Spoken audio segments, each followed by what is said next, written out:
আসসালামু আলাইকুম। আমি ডক্টর উম্মে হাবিবা। আমি এখন আছি ঢাকা মেডিকেল কলেজের গ্যাস্ট্রোএন্টারোলজি ডিপার্টমেন্টে এফসিপিএস পার্ট 2 ট্রেনিং হিসেবে।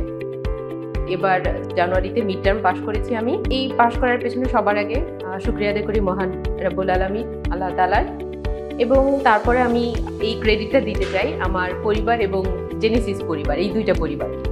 তো নিজের পরিবার সবসময় হেল্প করবে, এটাই স্বাভাবিক। আর জেনেসিস পরিবারটা আসলে তাদের সাধ্যের মধ্যে যতটুকু ছিল ততটুকুই সাহায্য করেছে, মাঝে মাঝে তার চেয়ে বেশি। কেননা যখন বিসিপিএস পরীক্ষা দিতে যাই তখন আমার মনে হয়েছে, রিটেন এক্সামের কথা আগে বলি, রিটেন এক্সামটা যখন দিই তখন আমার মনে হয়েছে জেনেসিসে বসে পরীক্ষা দিচ্ছি। সেই একই রকম কোশ্চেন প্যাটার্ন, একইভাবে যে কথাগুলো ভাইয়ারা আপুরা বারবার বলে আসছিল। একটা কথা আমার এখনো মনে আছে, আনিকা আপুর কথা আমি বিশেষ করে বলবো। আপু বলতো যে কোনো কিছু ছেড়ে আসা যাবে না। নাদিয়া আপু বলতো যে যেটা মনে আসে সেটা দিতে হবে, কিন্তু খাতা খালি রাখা যাবে না। পরীক্ষার আগের দিনও, বেশ কিছুদিন আগেও মোনাদি ভাই বারবার বলতে আপনারা বারবার করে সেট কোড দেখবেন। তো ওই জিনিসগুলো পরীক্ষার হলে মনে হচ্ছিল কেউ কানের সামনে বলে দিচ্ছে, মানে তারা এতবার বলেছে যে আমার মনে হচ্ছিল আমার কানের সামনে বলতেছে যে সেট কোড চেক করতে হবে, কোশ্চেন দেখে দেখে তারপরে অন্তত পরীক্ষার 5 মিনিট আগে এক্সাম শেষ করতে হবে, রিভিশন দিতে হবে, এবং সেটা আমার কাজেও লেগেছিল।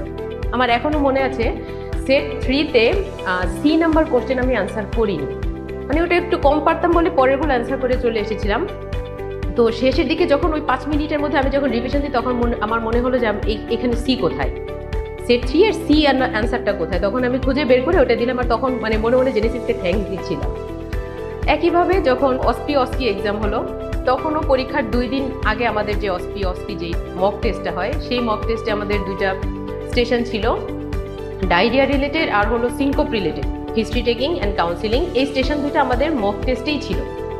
তো ওখানে যাওয়ার পর আমার মনে হচ্ছে আমি জেনেসিসে বসে পরীক্ষা দিচ্ছি। একইভাবে রেসপিরেটরি এক্সামিনেশন জাস্ট আগের দিন আমি যখন এক্সামিনেশন দিই, মক টেস্টটা দিই, তখন আমার মনে আছে দুর্না আপু ছিল স্টেশনে। তো দুর্নাপুর সামনে আমি একটু ভুল করে ফেলেছিলাম, তখন আমার খুব খারাপ লাগলো। রেসপিরেটরি সিস্টেম আমি এটা মানে পারা জিনিস আমি পারলাম না মেন্টরের সামনে, ওই জিনিসটা খারাপ লাগছিল। বারবার প্র্যাকটিস করার পর ওটা হাত চলে আসছে, এবং সৌভাগ্যবশত পরীক্ষায় আমি সেই একই জিনিস পাই, রেসপিরেটরি সিস্টেম। জেনেসিসের পরীক্ষা দেওয়াটা, জেনেসিসে পড়াটা যে মানে কতটা ফ্রুটফুল হয়েছে আমি পরীক্ষার হলে যেয়ে সেটা ভালো করে বুঝতে পেরেছি। তো সেক্ষেত্রে ভাইয়াদের আরেকটা কথা, যে নিয়মিত ক্লাসে থাকতে হবে, লেগে থাকতে হবে, জেনেসিসের টাচে থাকতে হবে। তো ওই জিনিসগুলো থাকার কারণে কনফিডেন্সটা আসলে পরীক্ষার হলে চলে এসেছে অটোমেটিক। কলিগদের কাছে যেমনটা শুনেছি, আস্তে আস্তে মিড টার্মের প্যাটার্ন চেঞ্জ হচ্ছে। মিড টার্মে এখন কঠিন থেকে মনে হচ্ছে কঠিন হচ্ছে। তো এখন জেনেসিসে ক্লাস করার কারণে এবং শেষের কয়েকটা দিন খুব বেশি অ্যাটেন্টিভ থাকার কারণে পরীক্ষার হলের ওই পরিবেশটা আমার কাছে খুব সহজ মনে হয়েছে, খুব বেশি কঠিন মনে হয়।